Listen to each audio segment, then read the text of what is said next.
Good morning, everyone. Thank you for joining this month's Innovation Forum meeting. We're extremely excited to be joined by Marco Micheletti, who is the Director of Hardware for Fresh Consulting. Marco has a wealth of experience within hardware space, specifically dealing with robotics and automation. So I know he has a wealth of content to share today to give us a glimpse into the future of that space.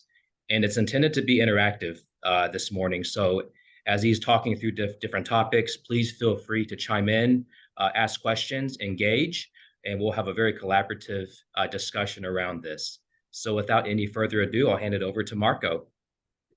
Thanks, Norman. Thanks, Kurt. Thanks, everybody at camp. I'm appreciative of the opportunity to talk today, and it's a really appropriate time, like we were just saying, in what's going on in the world. Yeah, happy to be talking about the future of robotics and automation. We've in the past thought of these as very different things, adjacent, but I would say the technology and where things are going today, things are getting closer and closer, and it's a really interesting time. So here's kind of where the journey I'm trying to take us on today. I'll do a little background on who's Fresh Consulting, a little bit of our capabilities. We have something exciting to talk about in terms of the Northwest Robotics Alliance, which was just announced and had its inaugural event 2 weeks ago. And then I really want to talk about the future of robotic and human integration and just where trends are going in that way. And there's some interesting points there that our leadership at Fresh have been able to put together and really help us think about how we form opinions around how people and robots and automated systems work together. And then we'll try to bring it back down. And so I would say that robot human integration is a very high perspective, zoom out, and then try to bring it back with some show and tell and some examples that are taking advantage of these types of technologies today. I have a lot of slides, so I'm going to go quick just because I don't want to read slides, but let me know if we need to slow down or take a pause at some point. So Fresh Consulting, we're really try to position ourselves as an innovation as a service consulting company. We're really broad in terms of our offerings, and I'll explain a little bit here, which is when I say broad and horizontal and have a wide array of offerings, we really like to start in the strategy practice area where we can really try to answer questions around what is the right product, what is the thing that the problem we're trying to solve, working through the design phase, and then software and hardware tend to be the actualizations of what we do. But these are how we organize our practice areas, and I mainly work obviously in the hardware space where we have again, focus in product development, manufacturing automation, autonomous mobile robots, test, and general robotic system integration. You can't think of us as the hardware team as a traditional full service product development company, but again, we have these specific, our history kind of points us in this direction of really leaning into manufacturing and autonomous robots and automation. A few of the clients, the big names in the area and globally as well. A few different numbers about Fresh. You might see 380 to 450. We're kind of in this, we're a solid medium-sized company. The important thing to keep in mind is that we have two halves of our business. I'm more in our project focus space, and what wasn't in the previous slides was where we have managed consulting services as well, where there's a large number of folks. So within our focus project space, where we're serving our clients directly and working on really high innovation type of products, there's about 150 folks or so. Fresh has been around for 14, 15 years. We have 7 locations. We've just we have offshore, nearshore, Bangkok, Costa Rica. We have offices in our headquarters, obviously Seattle, Bellevue area, and then presence we've been expanding in the Texas space. From a hardware standpoint,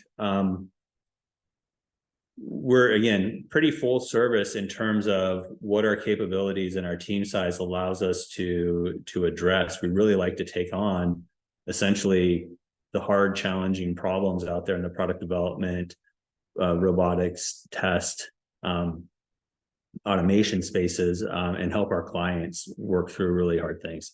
Again, from a robotics standpoint, we have folks that can kind of solve and address all the main types of problems. Same thing with traditional automation design and capabilities. Firmware, we're pretty deep on the firmware side. And a lot of the history of the team is developing custom and test equipment and test automation. And then we've also recently expanded, invested into developing RF capabilities and the equipment that's necessary for developing RF antennas and doing signal analysis and things like that. We also have, I would say, another one of our superpowers is we actually have a lot of capability around fabrication and small prototyping and building inside. We have a couple different options for between our labs and our shops with different types of capabilities. We have 2 labs in our headquarters that are about 2,000 square feet each, with benches and things like that. And then we have a 10,000 square foot shop across the highway from our headquarters in South Bellevue, which allows us to do some pretty large, you need the space when you're doing either mobile robotic integration on vehicle size products or large automation work cells. So we have a lot of capability in-house as well, which also differentiates from other folks in the area. So this is a little bit about, so why do we do this? We're really interested in really, the purpose of product development companies is to help our clients bring, commercially viable products to the market. And it's a really hard thing. Everyone's heard the hardware is hard, but that's what we are. We're hardware developers with a lot of capability in a lot of different areas. And we're just, I think at the heart, almost everybody on our team are just, we were all that kid that loves to build and tinker and engineer. And that's what we are at heart. And we love solving the really hard problems for our clients. And we follow, formal and organized processes around product development. We have some of our product development processes that we show. People have different terminologies for product development processes, but we follow that. We publish quite a bit in the space of thought leadership and papers, white papers that are on our site, always kind of trying to look around the corner a little bit into the future and show and bring to our clients and to anybody who's interested, just, a little bit of thinking around what are some of these new technologies and challenges and things going on in the future. Marco, really quick, while you're on the topic of thought leadership, we had a question from the audience. Kurt put something in the chat, and he is wondering, how much time, money, and energy do you spend thinking about the implications of AI interfacing with robotics? You might have a white paper on that. I think we probably do have a couple, we have like future of autonomous systems right here in the middle. And that's where we do have some of our folks that, like, in the robotics team will say, hey, this is a really interesting space, or someone might come back from a conference or talking with a client or anywhere and say, I'm really interested in this topic. I want to kind of take it a little further. And so we're really supportive of folks, that have the passion and energy and want to explore that. This is a forum for that. And then it demonstrates, hey, there's some great thinking here around how that might benefit our customers, it might benefit our partners, it might benefit anybody in general. So did that answer the question? Yes, thank you. Great. And along those lines, we also do it. Let me skip ahead one more. We have a podcast called The Future of, and I think it's another one of those opportunities that if there is a particular a deeper dive that we want to take into a topic with someone from the camps community, or if you guys thought, hey, we pair maybe someone from our team with someone from industry, and we say, let's discuss this, and we put it on a podcast. And that's something that we've done quite a bit. So I think that there's an opportunity there. I'm putting out there, if you want to follow up through camps or directly to me and say, hey, I'm really interested in this topic. Let's see if there's something here. We're releasing podcasts, sometimes multiple per week. So besides consuming white papers, there's podcasts, which is, great, different form. A little bit about the folks. We do focus in a lot of different areas. And so as directors and leaders in our hardware space, we each tend to try to follow a particular discipline as much as possible. I'm a little bit in the product development and automation space. Jeff Gable's our really traditional automation.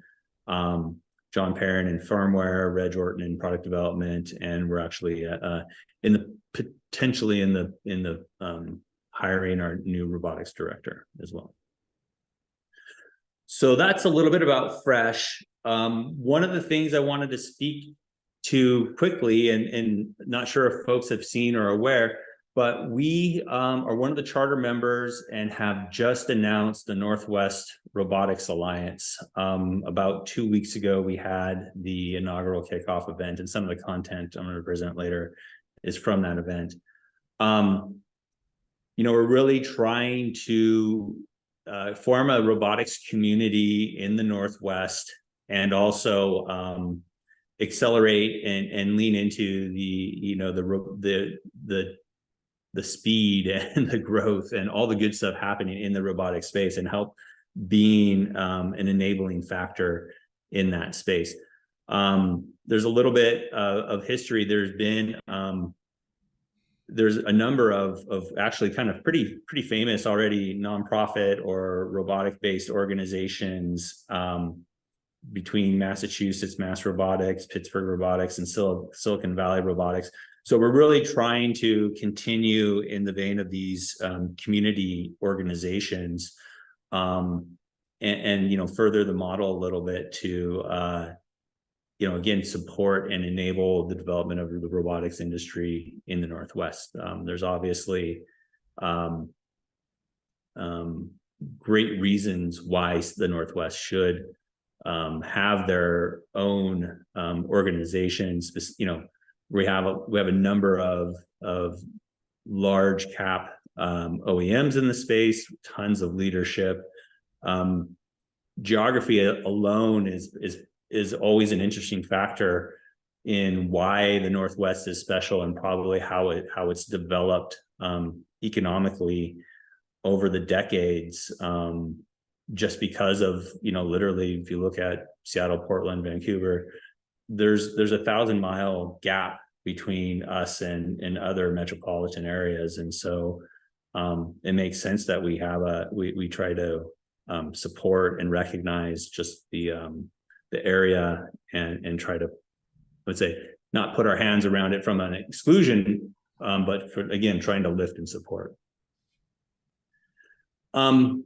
There's a little background, and again, in why we thought this was the right time. There's a number of companies that are actually, there's just a little research behind why and why it makes sense to do this. But there's a ton of opportunities in the Northwest companies in these diagrams. And again, what we're really trying to do is create an ecosystem where we're helping robotics companies get over some of the humps that are challenges that they face as young companies. So we're trying to create standards, trying to create open source opportunities where folks aren't duplicating efforts in a lot of ways, and just providing again a full service organization that can help in a number of ways. So here's essentially the mission, and some of the partners are what, again, it was Fresh played a major portion in bringing this up and finding the partners to put together, but we have a lot of great partners that have also leaned in and contributed, between Cascadia Capital, Madrona Venture, Microsoft, Amazon and the University of Washington, but even also extending out into, Oregon State and some of the other universities and partners in Canada, as well as in Oregon. A lot of these folks actually are at the Pittsburgh event this week.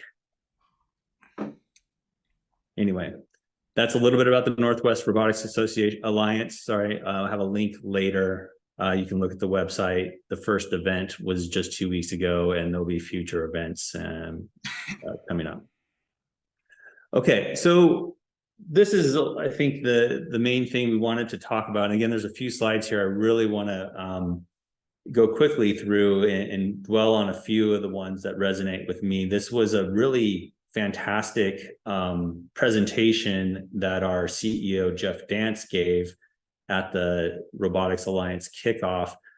And it's a great zoom out, I think, that helps put the time we're in and the technology we're seeing and the development and the speed and think about how these things really impact us as people, as humans, and what are these interactions between devices and machines, and what does this all mean? And I think these are questions that I would say, me speaking as an engineer, don't always bubble up and stop and think about. And I really appreciate this perspective that the other people in our company, and again, why we have this breadth and these people that think strategically and are thinking about what the implications are to society, not just, let's say widget builders like me. It gives us a really great opportunity, and I think a lot to talk about today. So this is kind of exciting for me to run through this. So what we're talking today is a little bit about the human-robot relationship, and where this really somewhat took root for us was with a product we call Harmony. We did a project, and we'll show some autonomous tractors rolling around here. But the seeds, I think, were planted about 3 to 5 years ago when we were talking about how do you orchestrate, really solve the engineering problem of how do you orchestrate a number of robots working in a particular space where people are as well. And so if you can imagine that, that's actually, quite a hard problem to solve beyond just a lot of the technical issues. So, we were deploying a fleet of about 85 autonomous vehicles, or 78 there. And that was, a really challenging problem. But these are things that you see. So these are going to be examples that you see today where people are solving similar problems in very complex space, such as robotic surgery. And we also got experience and exposure a number of years ago when we were working on when Microsoft came to us and wanted to talk about a product that was taking advantage of reinforcement learning in a particular type of AI model from a company and IP that they acquired. And then, we see other applications out there where people thinking forward, where there's just these, other opportunities where there's just like really interesting capabilities and thoughts people are having on how we want to use robotics to help people or solve a particular problem. And some of these are just becoming really real these days. Some interesting things to consider is that, we see 6 or 7 or 5 or 6 degrees of freedom robotic arms, but a hand has 27 degrees of freedom. And we'll kind of let that sit for a moment. There's computer vision that's really powerful, but the eye and the brain have tons of capability for processing sight and images faster than even text. And so the brain is just a tremendous tool or machine or computer in itself that's been developed through evolution for taking in a lot of what we see in our environment. And when you start talking about the differences in robotics and automation, one of the big factors is we talk about constrained environments or open environments.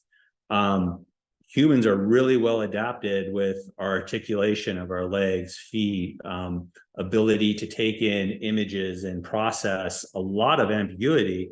Walking, like take the example of walking across the street, is actually a really hard problem to solve for a robot. There's a paradox that says that, reasoning, logical reasoning takes very little computation if we're really breaking it down to, it's ones and zeros, right? And that's the original power of computation. But sensory, motor, and perception, and dealing with everything that's in an environment, it really requires enormous computational resources. And this is part of the reason why we're talking about this today, because some of these resources are becoming unlocked. But, from a traditional standpoint, robots rolling around in the world is just in real time and adapting, it's just a really hard problem. So what we kind of position we start thinking about is, you want to apply strengths to situations where they're best suited, and not, expose a weakness necessarily. And so things that humans are incredibly positioned well to do are to be, we're creative. We have a complex brain. We can think very strategically. We can adapt to the unexpected. We have a high degree of dexterity, and we have our emotions and empathetic and can be sociable. Places where we potentially have deficiencies is, we get tired or bored, we get sick, we have emotions, we can be irrational, we have limited memory potentially, or we can be forgetful, and we can have particular sensitivities or be fallible in some situations. But let's look at this and say, like, well, what do robots do well? Well, they can work continuously for long hours. They can be durable and strong. They can come in many sizes. They can be reprogrammed. They can potentially be inexpensive for routine tasks. They can be exact and precise and logical. And if needed, can be destroyed.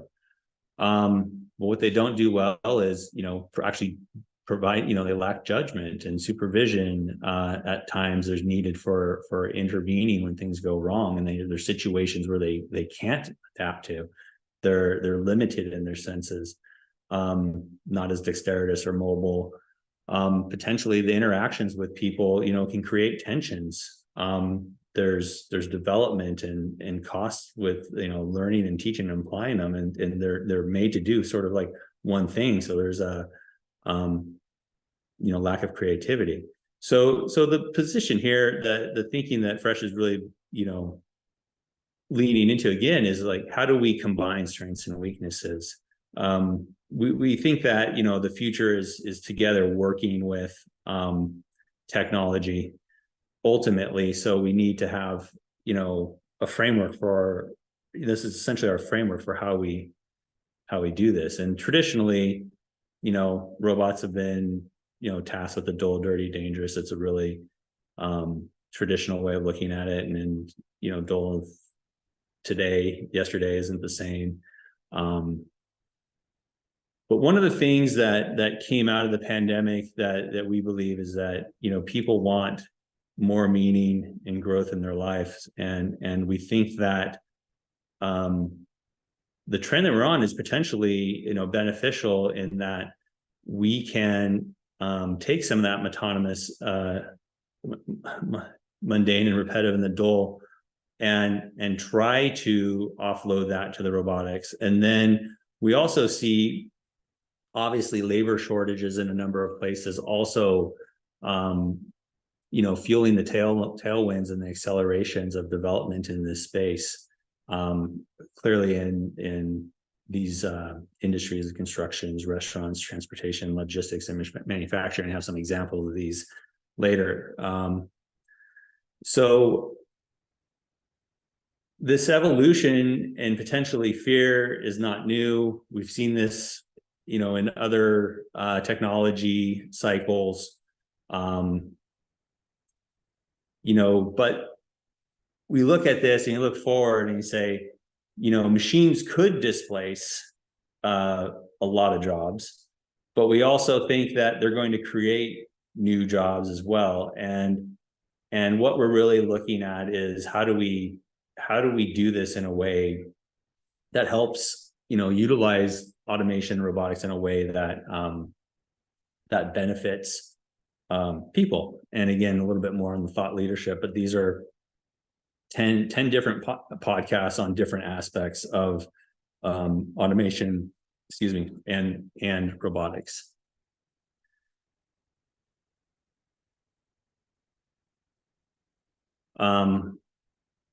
So again, this is really essentially our position is like, how do we let humans be more humans, which inevitably means being more creative, more innovative, more social, and do more meaningful work.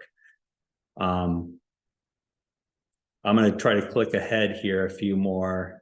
There's some this is starting to get into examples here of just some of the news articles. We talked a little bit at the beginning, maybe right before we actually started, but obviously, what is the role of AI in robotics? There's this huge acceleration in what's happening based on generative AI, the Chat GPT. We were just talking when we started, people I've listened to in the space have talked about the speed at which this is evolving in the last 6, 7, 8 months is unprecedented, and it's outpacing applications and products that are actually taking that are able to take advantage of that type of technology. And so just, again, some facts, it's amazing how fast. It's one of the fastest growing products that there ever was. And it was just a simple text interface and a lot of other ways to make it really simple. I want to also, again, these are just some of the other devices where we've seen just it used to be AI, the first thing we saw was really voice interaction, but now we're going to start seeing in a lot of other places.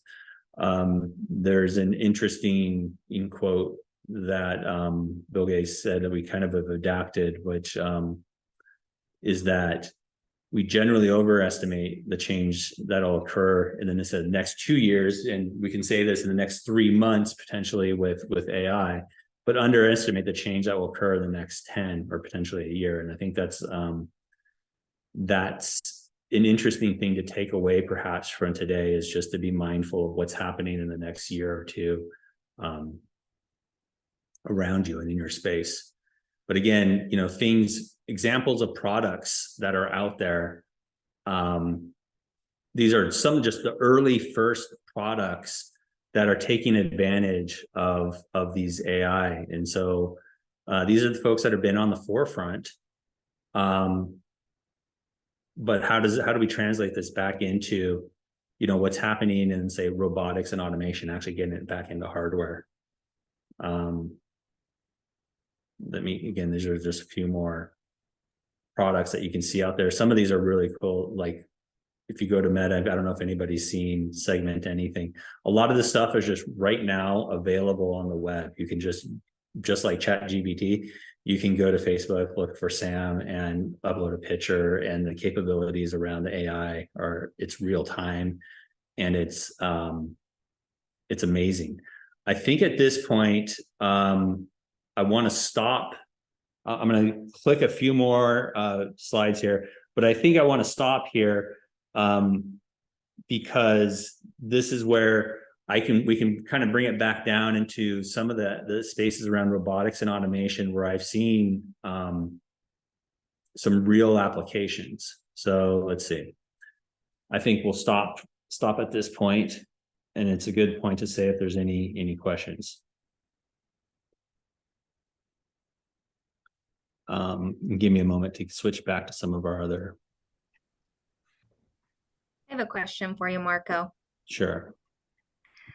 So I think one of the reasons that small manufacturers will hesitate to implement cobots or robotic arms on their manufacturing floor is the perception that the time it takes to program the job would exceed the amount of time to just have a person do it. How do you feel about that? Has that really come quite a ways over the last couple of years? Yeah, I think that actually might be a perfect segue, actually. Awesome. As an example of that. Let me go to our project examples and get some of our links. So I agree. First, I agree, I empathize, and I understand, and I think that what these technologies, what I think I will show you here in a moment, and I'm just gonna go to like desktop display, so it's a little easier for the moment. The ROI, essentially the ROI has been really difficult to, especially for smaller manufacturers, to justify. You really have to see the benefit. You really have to get in there. You really have to be solving the right problem. So this is something I see and deal with, let's say, every day. And sometimes, and I have another example here, it's just maybe beyond a threshold that a small medium manufacturer, let's say traditionally, could deal with. But there's things happening here which are just amazing. And let me see if I can get this bar out of the way. That are totally changing the economics of this. One company, I would say, that just as just an example, and there's a lot of people doing this. Apera, these were folks from British Columbia. They came and presented. They're essentially a vision process. We didn't talk too much about some of the underlying technologies that are powering AI, but it's basically, it's the cost of compute has gone down, right? It's the NVIDIA, the GP, it's the discovery that vision and you can model AI problems in software, and a GPU, which is different than a CPU architecturally, is what they call embarrassingly parallel, and it can solve a lot of problems in parallel, which are well beyond my understanding, but it enables you to code and essentially run and solve AI problems in near real time. And those products, essentially GPUs, were developed for video game image processing, and the discovery that you could, graphic processing, that you could use these to solve these types of problems, was really the inflection point here. And so now you have a technology that's basically been already driven down the cost curve, and is accessible globally and in scale. And now the software and the applications are really starting to catch up. And that's kind of what's happened in the last, let's call it 5 years. So this company, Apera, a lot of these folks, you come in and you don't have to, say, use the traditional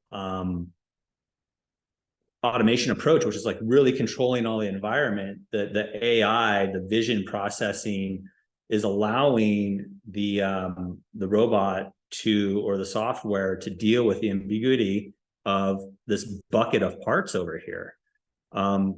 Where before you had to have everything really nicely lined up, you have to code it all very specifically for the application. Now you have this, like, the 2 cameras up above. It's really simple hardware. There's nothing really special about them. There's like a PC or an NVIDIA type product that's not very expensive over on the side. And it's just really driving this whole thing. And so some of these applications of what you can do did take a lot of development and coding and investment up front. And this is where the cost has come down, by orders of magnitude. A lot of this is essentially, you do a little bit of training, and there's examples here where they're moving this around. This is happening this is like unprogrammed, essentially real-time, open-ended, running type robotic application. This is dealing with, it doesn't know where the target components are. It doesn't really know where it's going. You could move it around and it'll find the right spot to sit it in. And this is really amazing. Like you can go buy this product, put it on one of your cobots or any other robot, and it like just works. And these guys are saying like, well, it'll just keep doing this all day long and operate at a night. And you'll see it might drop a piece too. And you don't have to stop and clear it. Like I ran a factory that anytime something dropped and ended up in the wrong spot, it at worst shut the machine down or caused a crash that could have been tens of thousands of dollars. But at best, it just stopped if it detected it. And you would take some type of intervention. But look, it dropped, it missed. It's like, it's okay. I'll just keep going. And this is the type of stuff that's happening now that you don't have to spend time developing. Someone's already developed it and they're taking these things out at scale. This is what's bringing the cost down. The other side of it, the hardware side. Here's another example, actually. This is our former director of robotics, Mitch Tolson, but he started a company called Ally Robotics, and they're just really trying to make a low-cost robot arm. But oh, by the way, they're teaching it with hand controls, so that you don't even have to. So you can just teach the points. And a lot of people are solving different aspects of these challenges of how do you get over these hurdles of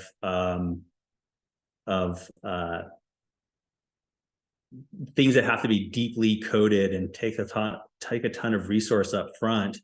The whole industry, people are working on the vision problems, the AI, the decision making, the open-endedness, and scaling that out, as well as the hardware side, making lower cost arms. When I worked on a highly automated factory a few years ago, I think, and just an Epson Scara that moves back and forth is about $25,000-$30,000, and today I think they're like $10,000 to $15,000. So everything's coming down.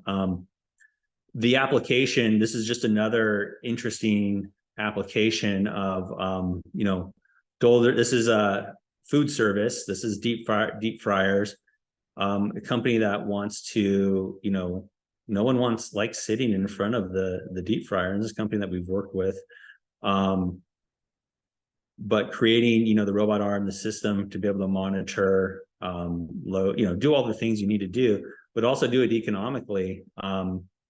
The low cost arms that Ally are making are in partnership with this company so that they can address the cost of installation for all of these things. Now, again, I think when we talk about the camps community, we do need to be very specific and really think about how to solve the right problems so that, automation can get expensive. And just for the opposite end of the spectrum, this one right here. This is a mega distribution center.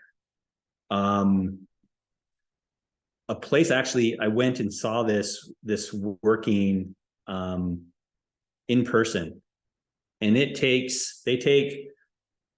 pallets of products from Procter and Gamble or anybody, and they depalletize them, store them in a huge cube, and then as stores or people bring their orders in, they build.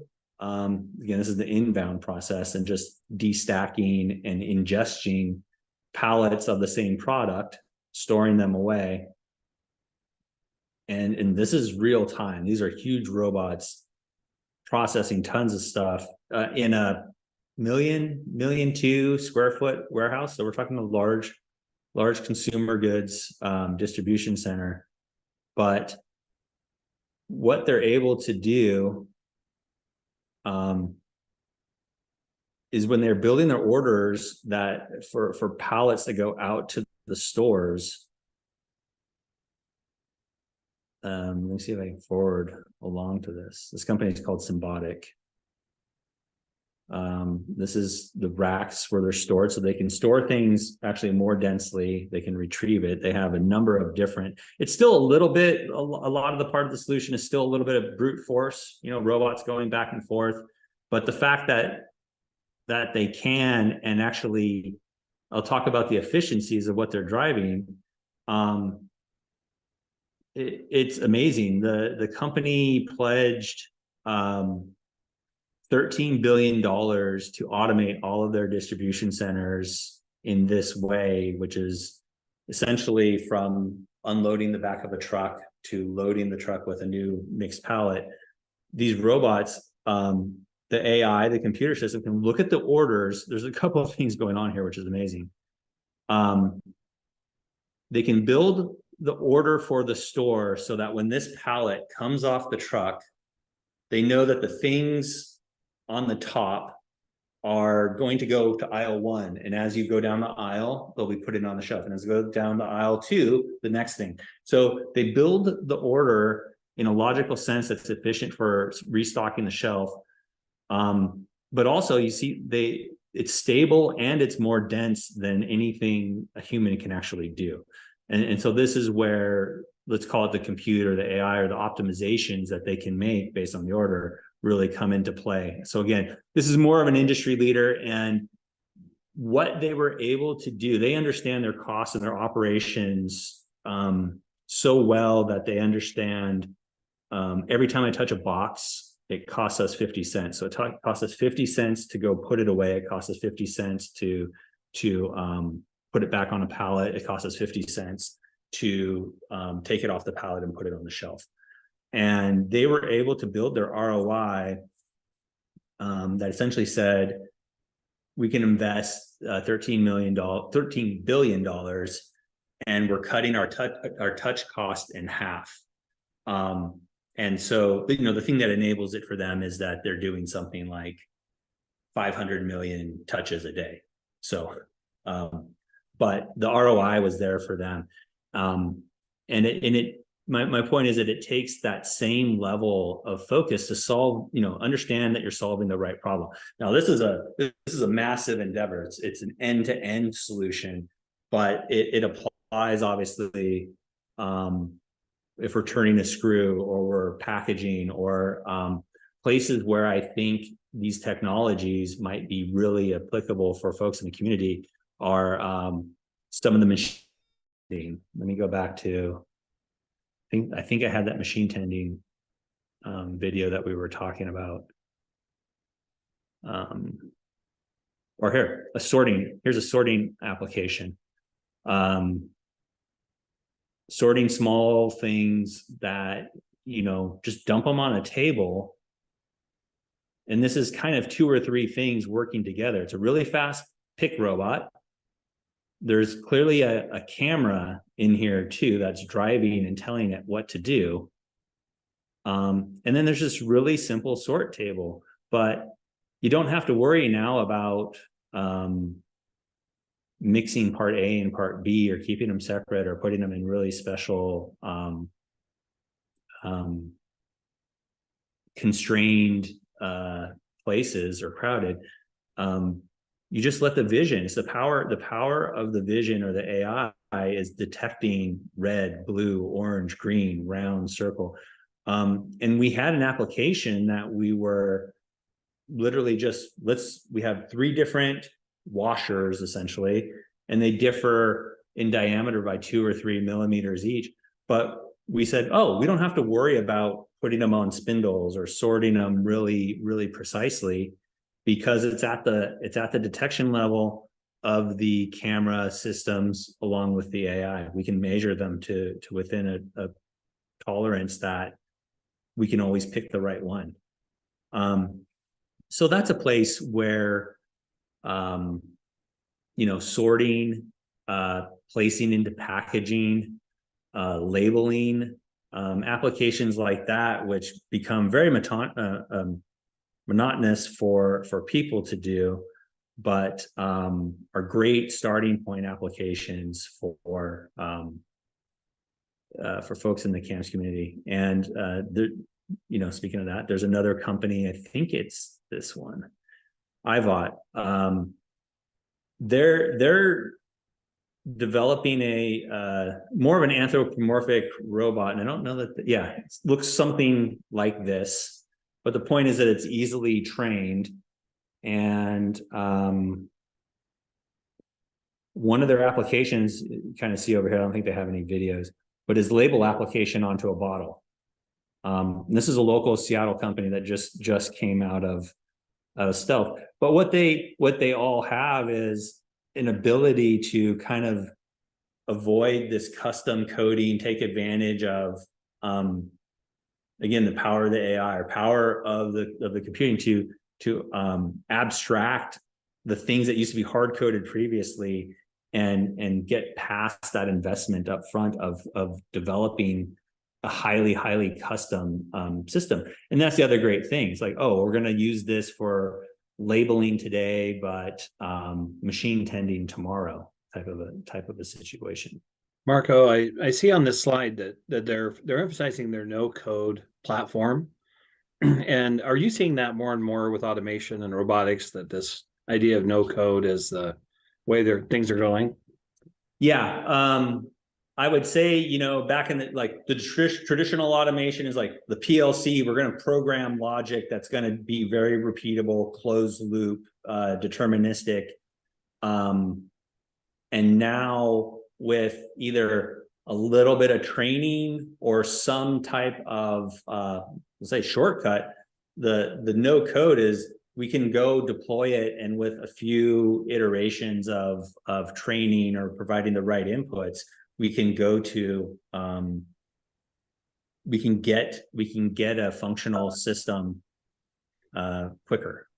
And to me, I don't know what no code means, but it really means we're not going to sit here and custom develop something just for you. You've seen this has been a software problem across the industry for sure. A lot of companies have taken and created products that take, let's say, like pendants. Maybe a UR pendant, you still kind of have to code, and they made it somewhat visual. And some companies have taken it and said, we're going to make one pendant to interface with them all, whether you have a UR, a FANUC, or an Epson. We'll even abstract a layer higher so that you can work with all three of them in one type of device. And these are just continuations. No code is a continuation of that. And like Ally Robotics, they want to use hand prompts, and there's no coding. We're teaching points based on the camera taking prompts from a hand. Yeah, so, Mark, I was wondering if this might help answer Allison's question of in these high mix environments, and this goes back to Hans asked a question earlier too in the chat about why is there such slow adoption, but I wonder if maybe the perceived ease of use thing, where Allison was saying, when I consider how much time it takes to set one of these up and program them and get it all going for a short run, it's easier just to have somebody do it. But now I'm wondering if what you're just saying about no code is a little bit of a game changer for high mix manufacturers. It is. And a lot of these, it's a little bit of the Wild West there. It's all coming out, and it's so new that we don't even have some of these. We're kind of like, if I go back into some of our examples, you really have to have the need and say, like, I'm going to invest in. Actually, the really interesting thing about cost here is that these folks have a pay-as-you-go business model, which I haven't seen anybody be extremely successful at this yet. But also for people in our community, in the camps community, we really have to solve also this cost model so that we aren't sticking folks with the upfront. Regardless, there's an upfront cost. I've been noodling with people. I've talked with some of our banking members at camps. traditional bank, it's like, these are models that are evolving. The financial aspects of this, have to be dealt with, and it's going to take people innovating in new ways that will be able to support this. And I was at an automation conference about a month or two ago, and was talking to someone in the finance space who was, let's say, more in the Wild West, saying like, I'm here, I want to specifically invest and support, let's say pay as you go or robotics as a service type models, which again have taken foothold in some places, but haven't developed fully, and we haven't seen huge successes quite yet. But it takes people like this to go out and try, and all of this is just really new. So you do have to take a measured approach. If you're going to be an early adopter, you have to convince yourself that like, you're going to stick with it, that we have the right problem, and we're very convinced of the ROI. Now, the other thing that, the ROI calculation has changed dramatically. It used to just be, if I take one person away, I need to be more efficient, that costs directly. If I save $50,000, I can only spend $50,000, or whatever your timeline might be. But when earlier in the presentation, we talked about, well, we're missing opportunity cost also, because if folks aren't showing up, or I can't staff second shift, or I'm always trained, like the cost of training and rehiring itself is quite expensive. And I'm getting inconsistent quality, and my brand or reputation is suffering. All these things really need to be considered and accounted for in some way or another, because they do add up when we're talking about jobs that are hard and generally not interesting, and a lot of folks aren't motivated to just stick labels on the side of a box, or load the same widget next to a machine over and over again. And so you really have to look at this and really do the right level of diligence to convince yourselves that whatever you invest is going to work out. Marco, as you were talking, it occurred to me that the way we now look at ROI, you talk about those missed opportunity costs. It does seem like there's going to need to be a more sophisticated way, or somebody's going to have to show us how to, maybe not that we have to get convinced that robotics and automation will help solve our problems, but we probably just need a little bit more hand-holding on how to think it through, how to look at the ROI, because I think with the ease of use, the increased capability and the lowered costs, I mean, it's starting to become a no-brainer. But now just, where is this going to have the biggest impact in my shop? Yeah. And I think that's where we talked about, come talk to us, and we're happy to kind of walk you through that as well, and kind of be advisors, or just me at a personal level. I'm available to the camps community, and I love talking about this. It's the make or break when we're developing our solutions for a company. Like, I don't want to pursue an opportunity until both sides, us as well as a potential client, are convinced that there is an appropriate opportunity, and when we both agree on it. We had a great conversation with a client last week, and the opportunity cost of just a 25% incremental output increase was $10 million. They're like, we don't have space to expand. We can't get people on the second shift. It's easy for us to say we can just add a few more people, but the reality is we can't get the people, so we can't bank on having the capacity to get that 25% increase in output that we know we can sell. But the impact, if we could sell it, just from a margin standpoint, is $10 million. That's opportunity cost that they're missing right now. That's not the cost of just eliminating the head. But those are things that I'm happy to, I love having these conversations. So reach out if that's something you want to talk about. We're close to end of time. And I also mentioned, we're looking forward, I think, for opportunities to come potentially visit Fresh. We have a work cell that's not quite being built yet, but I think that'd be a really fun thing too, to look at and talk about. We have some great things, and it'd be fun to have folks through our shop as well in the future. Well, Marco, we definitely appreciate that open invitation. We'll be sure to link your contact information in the video description. But thank you so much for taking the time to speak with us today, shining a light on what's possible with robotics and automation, as well as giving us a better idea of potential use cases that are within reach for the CAMPS community. I know I learned so much just watching these videos and talking with you. So thank you again for taking the time. For those who attended, also appreciate you making time to join in. If there's any questions that may pop up, again, we'll put Marco's contact information in the video. We're finalizing the topic and agenda for our next meeting, which will be the first Wednesday in June, same time as well. And we'll be sure to get that announcement flyer out as soon as we finalize those details. And as always, if you have topics, questions, a passion project that you're working on that applies to innovation, please feel free to reach out to myself or Kirk. And with that, thank you again, and hope everybody has a great rest of your day.